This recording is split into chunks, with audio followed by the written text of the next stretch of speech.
All right. Well, thank you, Karen, for being here tonight, and thank you everybody for coming on. My name is Matthew Harms, and I'm the Director of Alumni Relations with the Cerritos College Foundation. It's my pleasure to welcome you here tonight and to welcome artist and Cerritos College alumna Karen Tepaz. We are delighted and thrilled to have you be a part of our event tonight. It's really, thank you so much. Well, thank you for inviting me. I'm really excited to be here. You're very welcome. And this is just to let people know a little bit more about you. Karen was born in Los Angeles.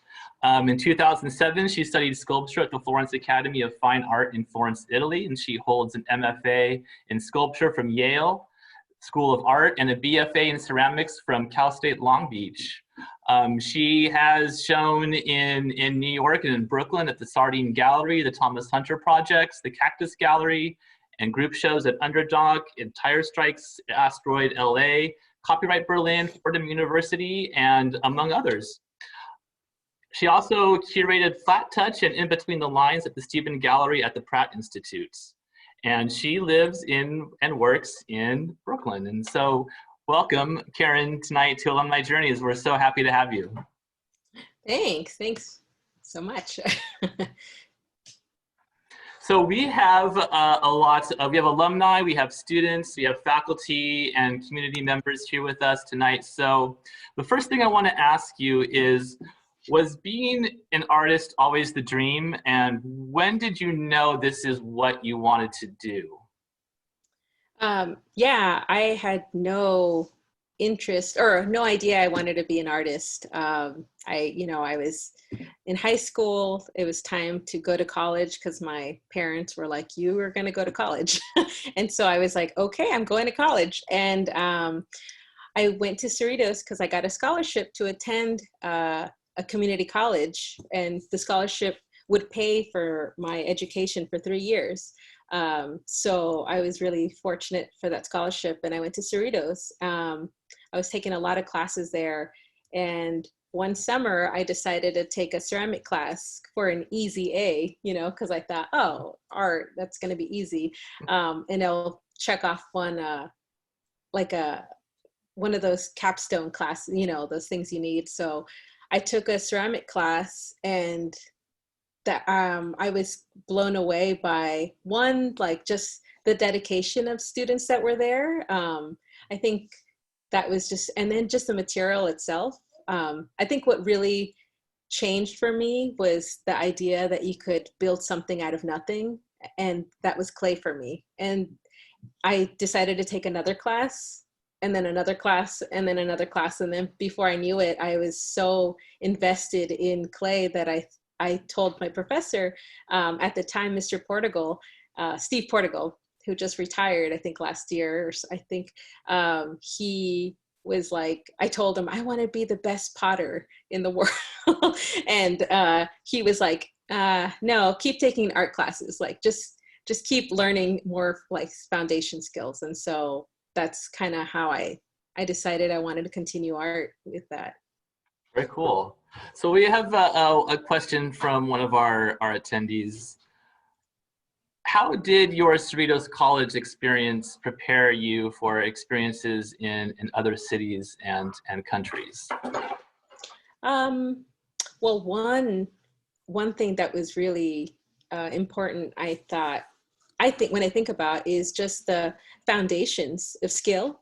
I think one really doesn't think about how important skills are when you're taking your foundation classes, 3D or, drawing or just anything. And that was one of the first things that really was able to get me jobs.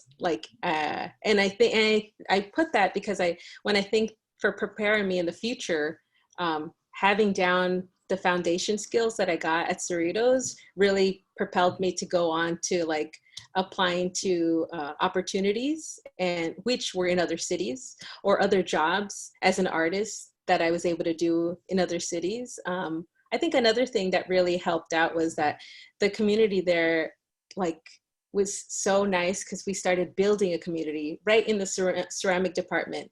I was able to talk to people, you know, from all different backgrounds. And I think that made it so approachable to just like talk to people and not be scared, just to be like, hey, what's up? What's your name? What are you doing? You know, and I think that just goes a long way in any new city that you go, just to be able to talk to anybody that's sitting next to you.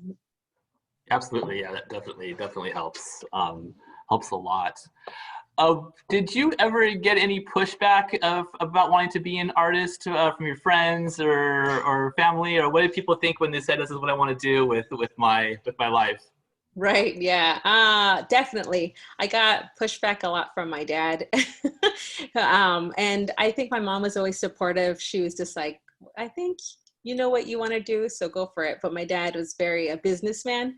And so he personally wanted to be a lawyer, but he had to leave Guatemala due to the Civil War. And so when he came to the US, he was like, you guys are going to get an education where you're going to be able to make money. You know, that was like, I mean, that was right off the bat. You know, he was very hardworking. And so when I told him I wanted to be an artist, he was like, oh man, like he was kind of bummed out. But, you know, I think I was also very determined that I was like, no, I this is what I really want to do. And I kept inviting him to my exhibitions and telling him what I was doing.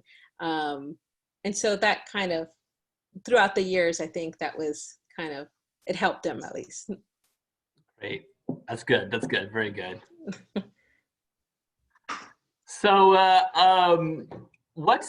here's another question we have from one of our attendees. What advice do you have for current art and design students? Take as many classes in all kind of the art fields, I think.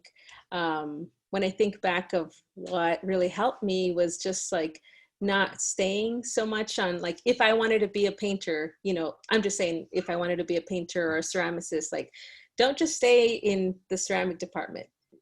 Go and spread, take a photo class, take a drama class. I feel like that was helpful for me, just to like branch out, not only in classes, but in conversations with people.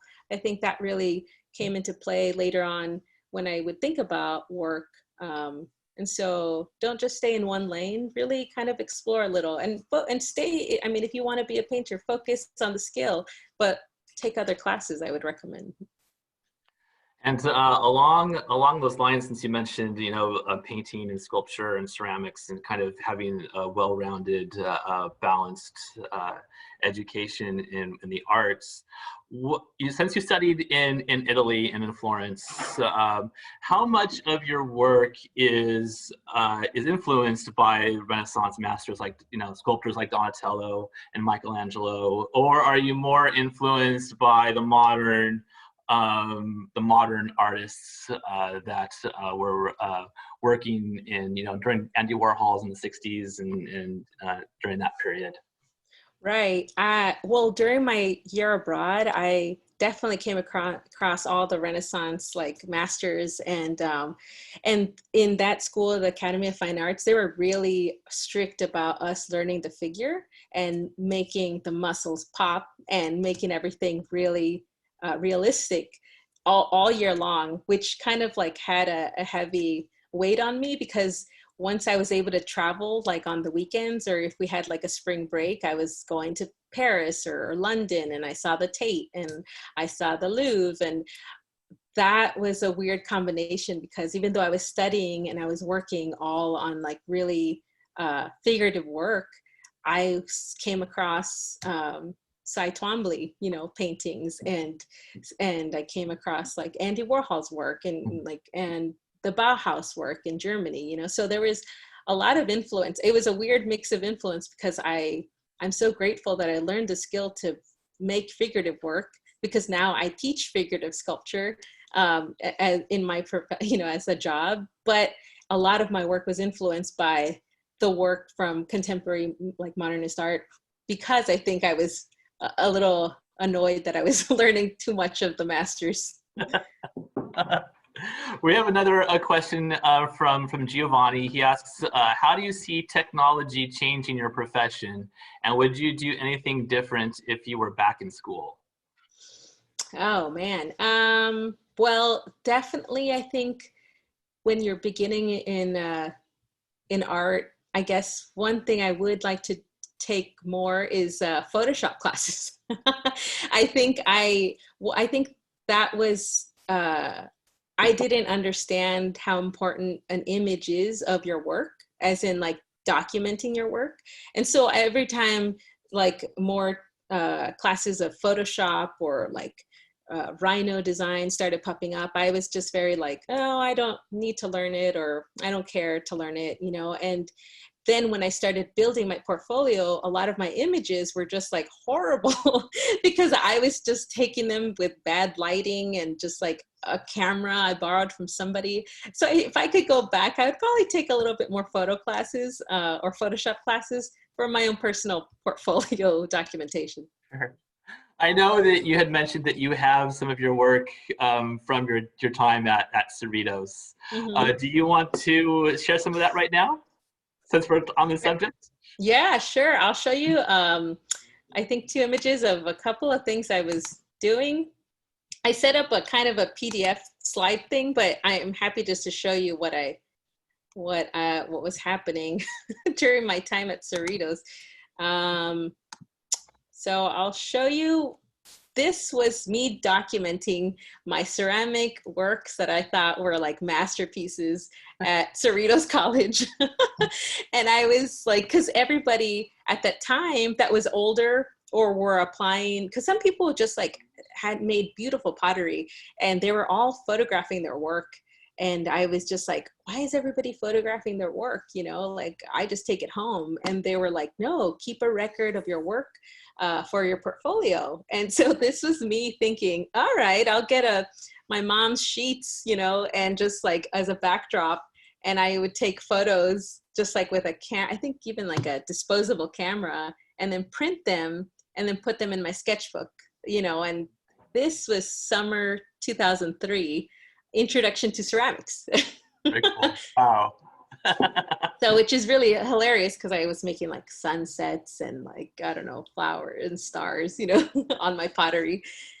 And this is another photo actually from Cal State Long Beach that I took, which I guess my photo skills got a little better, but not really. And I was making little miniature ceramic sculptures, and this was like me documenting my work, where the piece is like totally not even on foot, like in the center. So yeah. Very cool. And I could stop sharing if you want. Yeah. Let me go ahead and I can just, there we go. All right, so yeah, and talking about your educational journey, we have another question from one of our attendees. Is what's your experience? How did your experience at Cerritos kind of help you and prepare you for going to Yale, going to an Ivy League school? Well, I think definitely I kind of still go back to foundation skills. I think without that root from the beginning, I would have probably been lost with like problem solving skill, like to like either figure out certain sculptures. I guess back then I was still making pottery, like I was strictly a potter at the time. I was taking some 3D design classes with like plaster and wire and paper and balsa wood. But I think what really helped me there was the professors, actually. I had Megan Geckler was one of my professors, and she's doing amazing work in LA. And Steve Portugal, he was also, I call him Mr. Portugal, it's weird to call him Steve. He was a professor who was really, he gave me great advice, I wanna say. And so that kind of helped me kind of think outside of just like taking one class after the next. He was kind of like, go to Long Beach. They have a good program there that will take you farther, you know, or just like give you more experience with different professors. And so he kind of pushed me and nudged me to go to Cal State Long Beach, which eventually I ended up to Yale. So I think professors were really helpful. Fantastic. That's awesome. Let's talk about your creative process when you're working on a piece. What's what are some of your what do you do when you start a piece? Like, what do you listen to music, a certain music? Do you have a certain movie in the background? What do you do to kind of start that artistic process? Um, I think I've always been a visual learner, as in like just like finding images that interest me or artists that interest me. I've always been big into uh, looking up different artists at different time periods, just kind of to get me like thinking again about like certain art and shapes and forms. And then honestly, I think it's just drawing. Like I don't like to put any like television or anything. I kind of sometimes put on music, but more and more I feel like I've just been in silence and in my thoughts. And so I draw a lot. I think Oh, I cool. I have to draw um, to get the images out of my head. And then once they're on paper, and they don't have to be perfect, they could be like quick sketches. Then I'll start seeing what's coming out on the page. And then for me, I've always been interested in pulling an image out of the page. And then I start thinking about how can I make this a three-dimensional sculpture. And so I think that's my beginning. Very cool. Very cool. Yeah, it's really amazing. I know that one of the fundamentals of art is drawing, and that's kind of where it starts for most artists is just the sketch on the page, and then then it becomes something else. That goes back to the Renaissance, and that goes back to Warhol and to any artist really is that drawing is very, very important. Yeah. And it doesn't even have to be like beautiful drawings. They could Mhm. just be like Right. really, I think for me, it's just like getting it out, like just getting it out of the hand. Here's another question from one of our attendees. What advice would you give to an art student or an artist who wants to make the move to a big city like New York, which is basically it's a mecca for artists, not just fine artists, but musicians and writers and anyone who wants to make something of themselves. Sometimes they go to New York to do that. What advice would you give to someone working on as an artist on the East Coast? Um, well, definitely have lived in both coasts. Mhm. There's a lot, I think hustle. I just think of hustle. Like hustling is like, I think just like goes hand in hand as an artist. Mhm. But really, when I think about a move like that, I would like look at residencies. I would look at opportunities. Like I think the nice thing about like a residency or even a job, if you have like something, I came to the city like I didn't have a job. And so, but I had just graduated from Yale. So coming here, all my classmates were here. So it was like a nice network. But having that network really helped me. So I would think like a residency or a job, you'll meet people there, and you'll have like some sort of support for you to just like not feel so isolated as a new person in New York. Cause they're so like, yeah, I think I would say that. Great, excellent. Yeah, that's great advice. Absolutely. So we have a request. Would you like to? Would you mind showing your slideshow? We'd love to see what you prepared.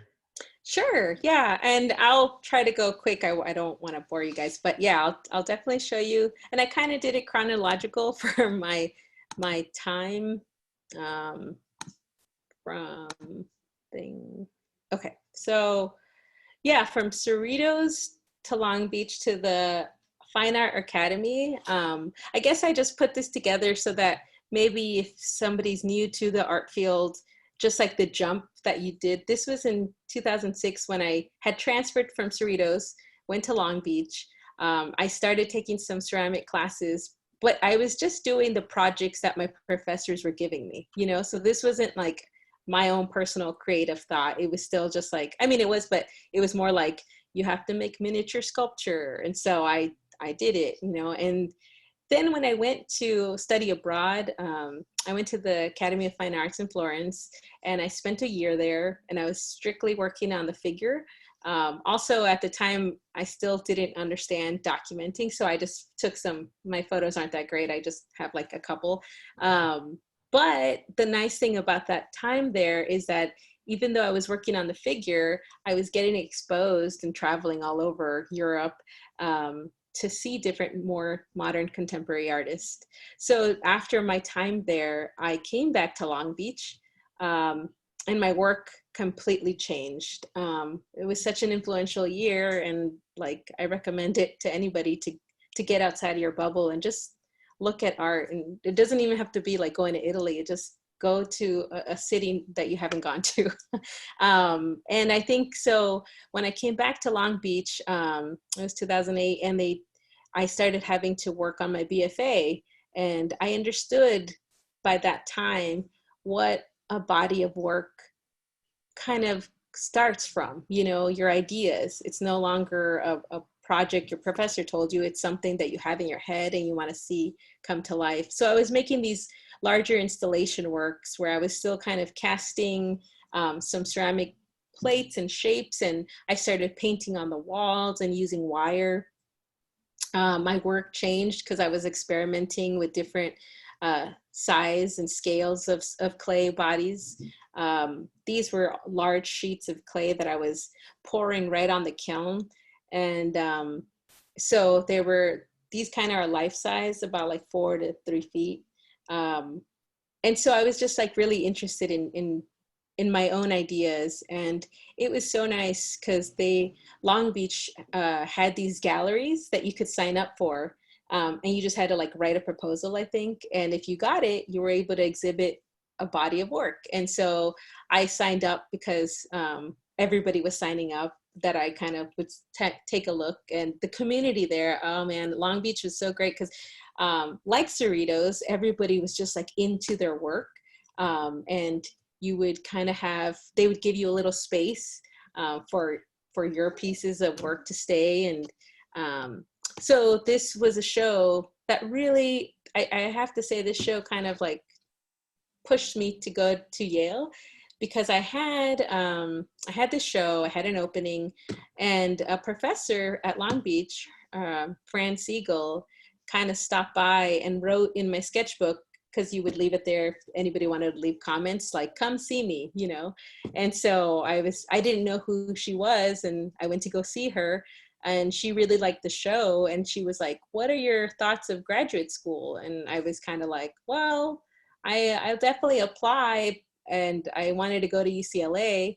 And that's all my thoughts were of grad school. And she was like, you should apply to Yale. And I was kind of thrown by that because I hadn't even considered Yale. And she had gone to Yale for painting, and she was like, your work should go there, you know? And so she even wrote me a letter of recommendation, which I'm still grateful for, because she kind of gave me that nudge. And she was in the painting department. I didn't even know her.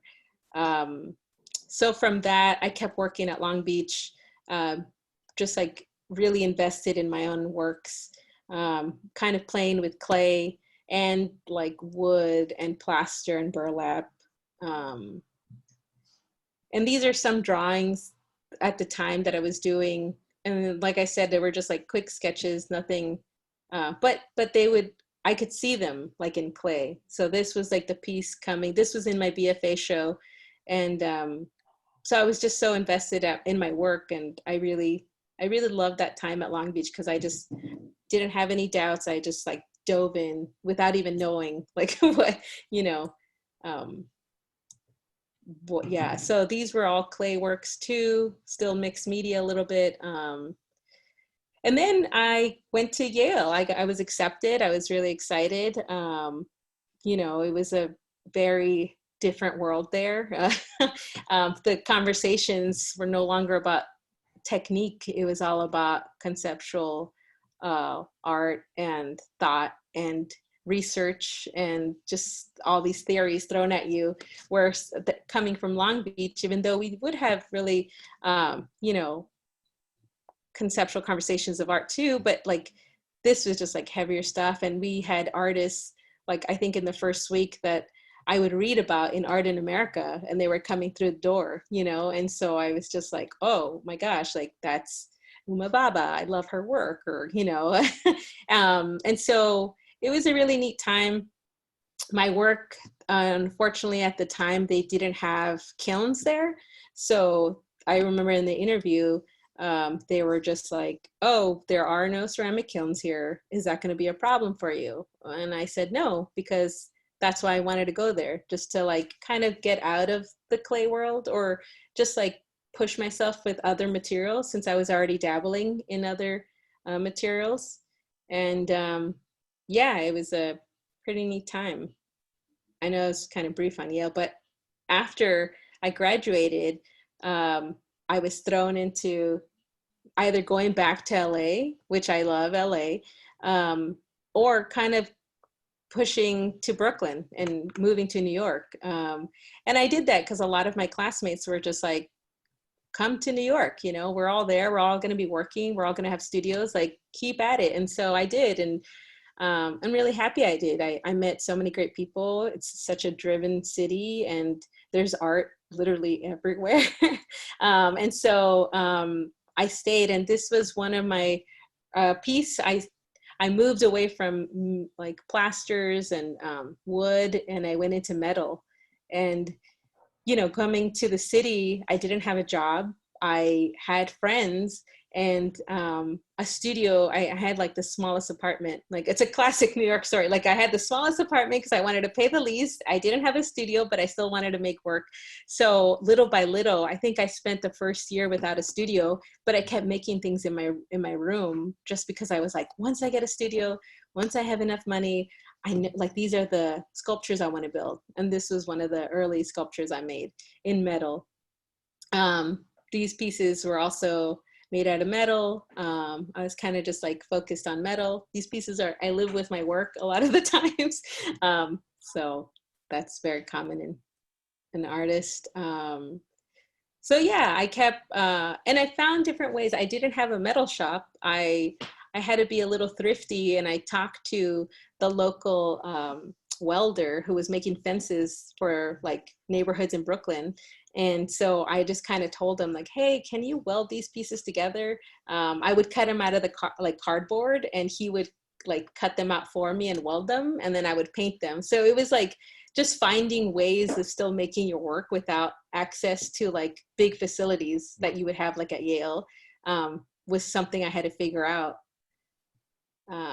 This was an exhibition in upstate in the Hudson.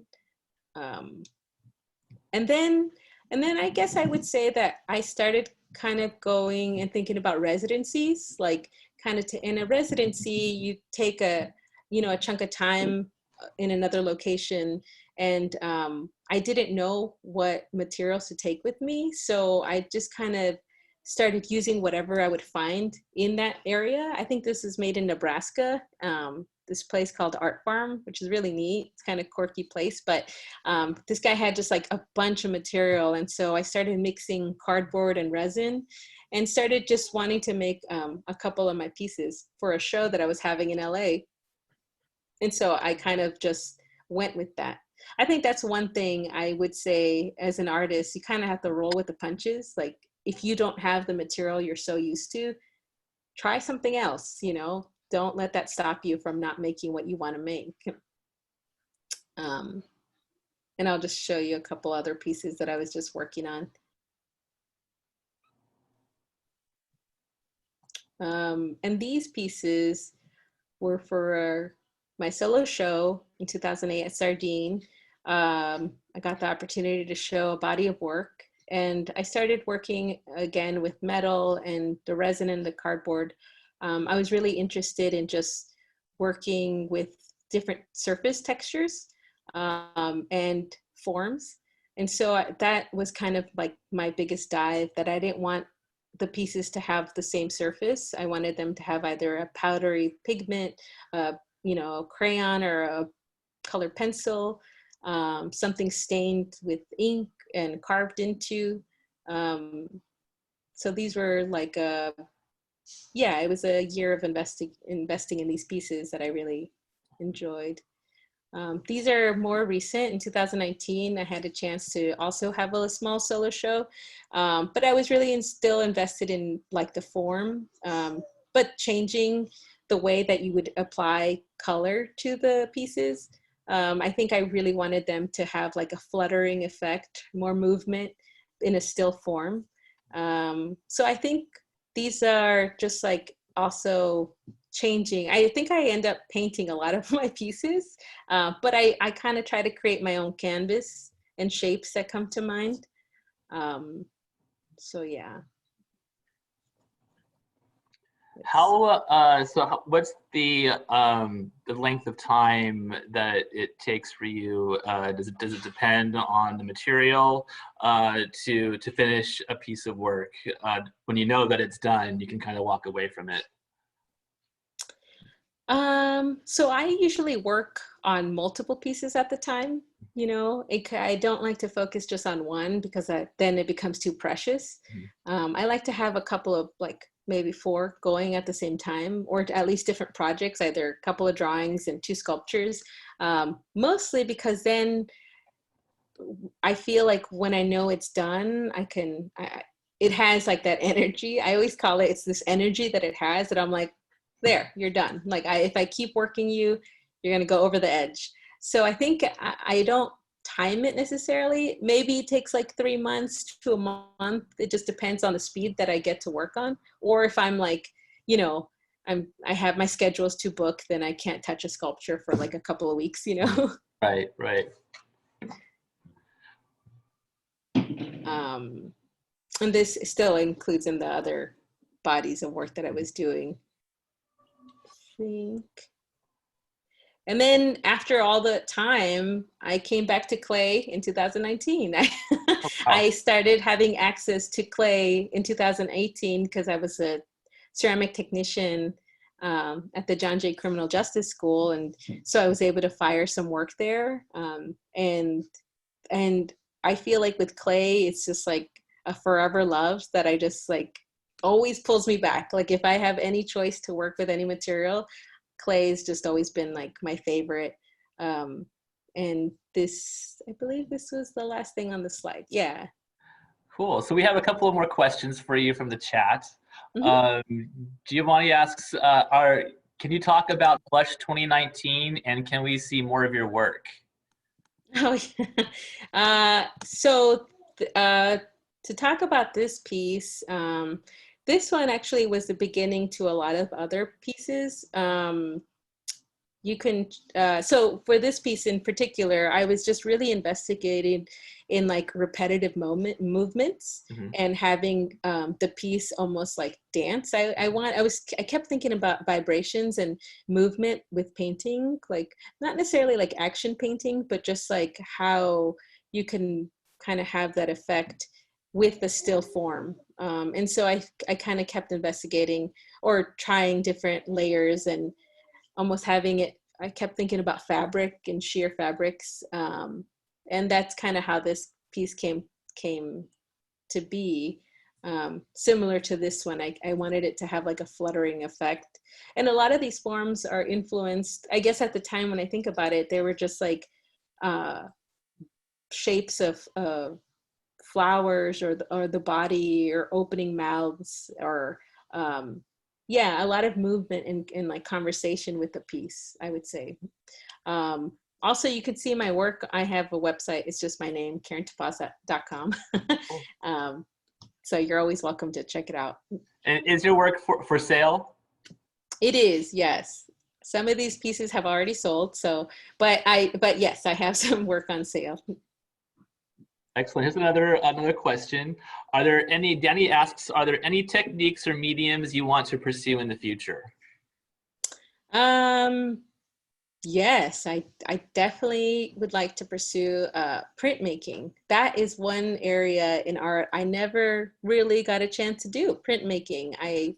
I think it's kind of like lithographs and all that stuff. I love looking at them. They're just so detailed, and yeah, that's it. Cool. Monica asks, how has the lockdown impacted your work? Have you managed to create, draw, and find inspiration during the past 12 months? That's been tough. I think it's been tough on everybody that I speak to is my art community. It's been really hard. I think I feel like people kept saying like, oh, you have all this time to make art, you know, but with kind of like death surrounding us all the time, it's kind of been a little hard. I will say I just gave birth in August to my first daughter. Oh. Well, I had a baby. So I was pregnant during the whole quarantine time. Wow. Yeah, I was 3 months pregnant when we went into shutdown.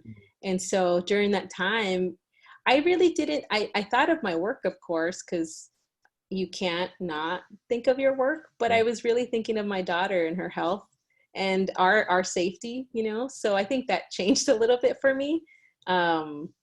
But now she's 7 months old, and I've gradually, I think after like 2 months of like her being at home, and I was already thinking like, okay, how can I start making my work, you know? And it's been working out. I'm currently working on a piece for a group show coming up in May, and just I'm starting to apply to things again. And my husband's an artist as well, so he's super supportive, and so he's watching Joan right now. So so yeah.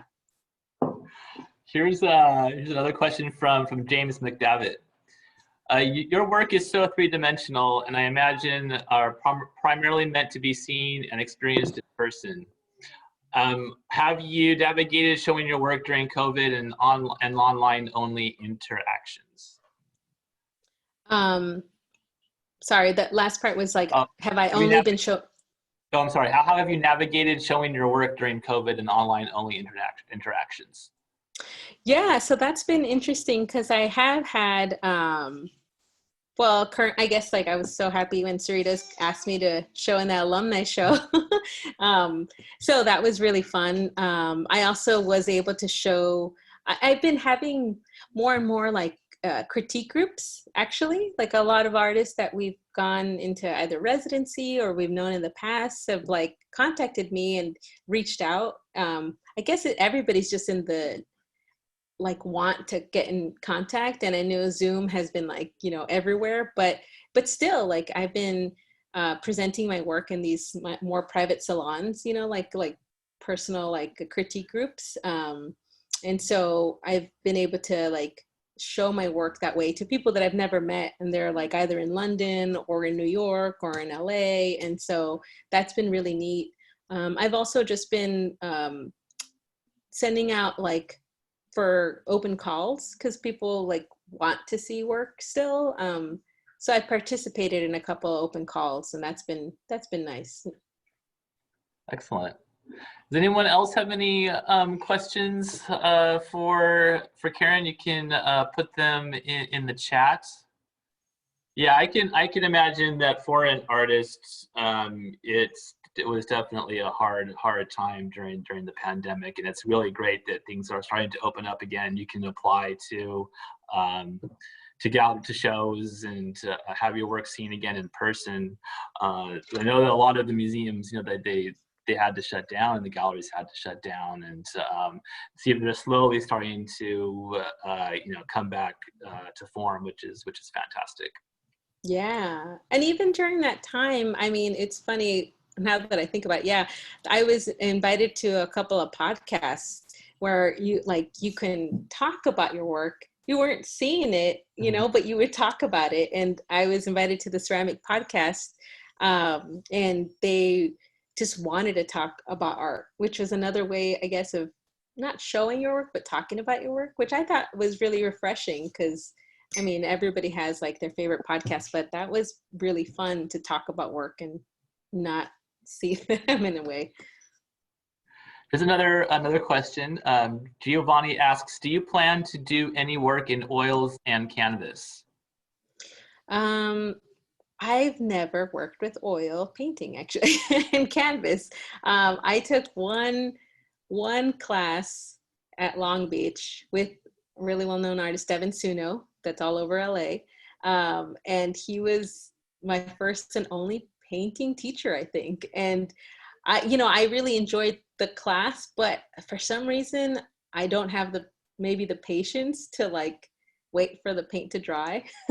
I almost I almost always choose like more like intuitive like chalks and pastels that I can just see come to life. But maybe, you never say never. Right, right.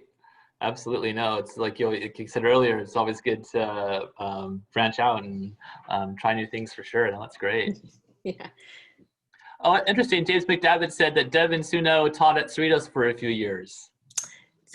Devin's all over the place. He's amazing. Yeah. That's very cool.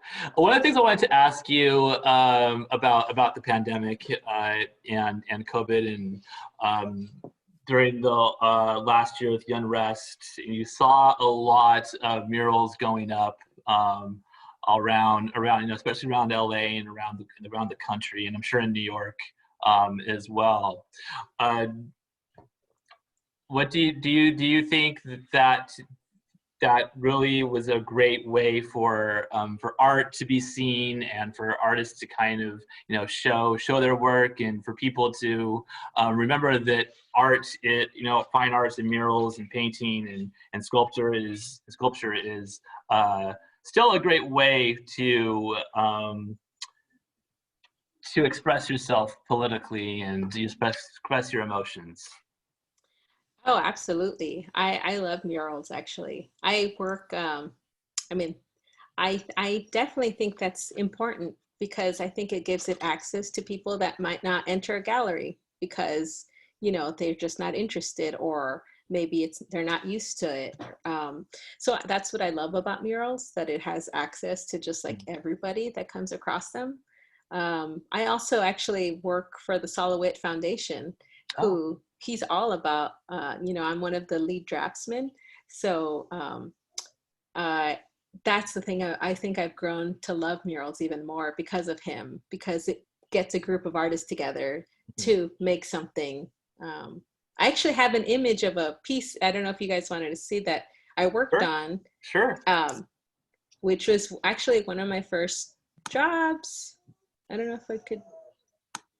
Yeah. So just had this because I was going to send it off to somebody, but these are his works. And it's been like amazing to be able to work for him because one, it provided me with a job and I was able to use the really basic skills that you learn in drawing. And this was us working to get it like taped up and everything. So, and these were 3 women artists in Pennsylvania that I got to work with. And so we installed this piece. This was the final result. So murals, yes, all the way. I totally love murals. Oh, that's beautiful. Wow, that's amazing. So yeah. Right. Well, if anyone has any more questions for Karen tonight, I know it's you're on the East Coast and it's almost 10 o'clock over there, so I don't want to we don't want to keep you too long. And if no one else has any questions, I just want to say thank you so much for being here tonight and being a part of this. We really appreciate you and appreciate you giving us your time and talking about your work and your life career. It's just been a wonderful evening. Thank you.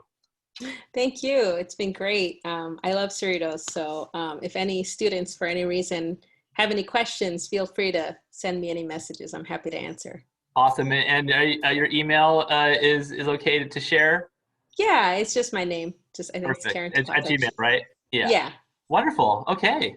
All right. Well, thank you so much, Karen. And thank you, everybody, for being here tonight. I always say that I know everyone has a lot of choices to do with what to do with their time, and we really appreciate you spending your evening with us. And thank you, everyone, for being here. And take care and stay safe. Thank you.